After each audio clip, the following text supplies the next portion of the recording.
విద్యార్థుల ఉద్యమము వాళ్ళు సాధించిన సక్సెస్ కొంత మేరకు అనుకోవచ్చు. పోయిన విద్యార్థులను తీసుకురాలేరు.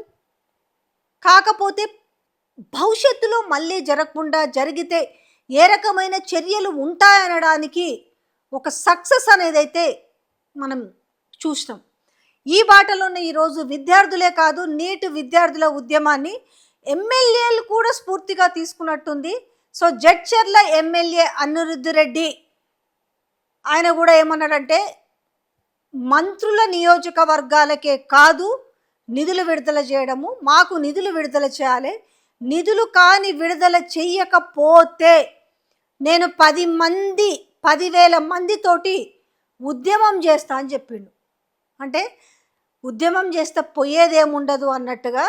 సో ఈరోజు వాళ్ళ ఉద్యమం వీళ్ళకి ప్రేరణ కలిగించినట్టుంది. అంటే నిధులు మంత్రులకైనా మాకు ఇవ్వరా? సో ఎవరి మాట అంటుంది? జడ్చర్ల ఎమ్మెల్యే అనిరుద్ధ్ రెడ్డి అంటున్నాడు. అభివృద్ధి పనులకు నిధులు రాకపోవడంతో కాంగ్రెస్ ఎమ్మెల్యేలో రగులుతున్న అసంతృప్తి. సీఎం మంత్రుల నియోజకవర్గాలకే నిధులన్నీ వెళ్తున్నాయంటూ కాంగ్రెస్ ఎమ్మెల్యేల ఆక్రోశం.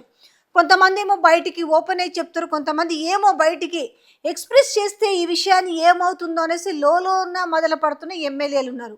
సో ఇటు జడ్చర్ల అనిరుద్ధ్ రెడ్డి కావచ్చు, ఎన్ఎం శ్రీనివాస్ రెడ్డి కావచ్చు, అలాగే మునుగోడు ఎమ్మెల్యే కోమటిరెడ్డి రాజగోపాల్ రెడ్డి కూడా నిధులు రావటం లేదు, ఎన్నిసార్లు తిరిగినా అనేసి ఆయన కూడా ఈ విషయాన్ని బహిరంగంగానే మాట్లాడడం జరిగింది. అయితే అభివృద్ధి నిధుల కోసం మంత్రుల దగ్గరికి పోతే అప్పుల లెక్కలు చెప్తున్నారంటూ ఎమ్మెల్యేలు ఆగ్రహం వ్యక్తం చేస్తున్నారు. కోట్లలో బిల్లులు పెండింగు, పనులు ఆపేస్తున్న కాంట్రాక్టర్లు, పైసలు లేవంటున్న మంత్రులు. ఖజానా ఖాళీ అయితే మంత్రులకు 100 కోట్ల నిధులు ఎలా వస్తున్నాయంటూ నిలదీస్తున్న ఎమ్మెల్యేలు.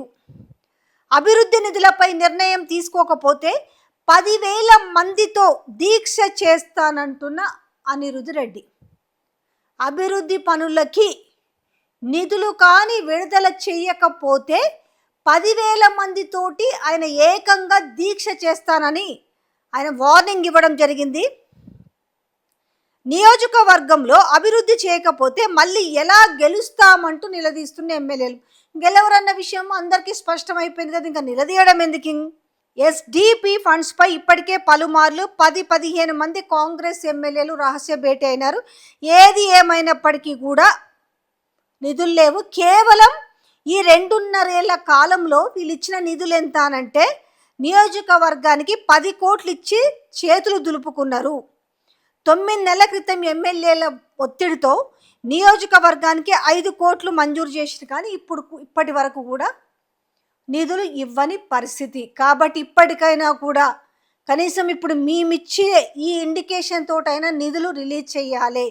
ఒకవేళ రిలీజ్ చేయకపోతే మాత్రం నేను 10,000 మందితోటి దీక్ష చేస్తానని సీఎం రేవంత్ రెడ్డికి జడ్చర్ల ఎమ్మెల్యే అనిరుద్ధ్ రెడ్డి అల్టిమేటం జారీ చేసిండు. మరి చూద్దాం, నిధులు విడుదల చేస్తారా లేకపోతే వీళ్ళు ఇట్లే మాట్లాడతారు, మనం తర్వాత కాలంలో వచ్చేదుందా సచ్చేదుందా అంటూ కాలయాపన చేసుకుంటూ పోతారా? ఇప్పటికే ఎమ్మెల్యేలు ఏ రకంగా ఎదురు తిరుగుతున్నారో అందరూ చూస్తున్న విషయమే.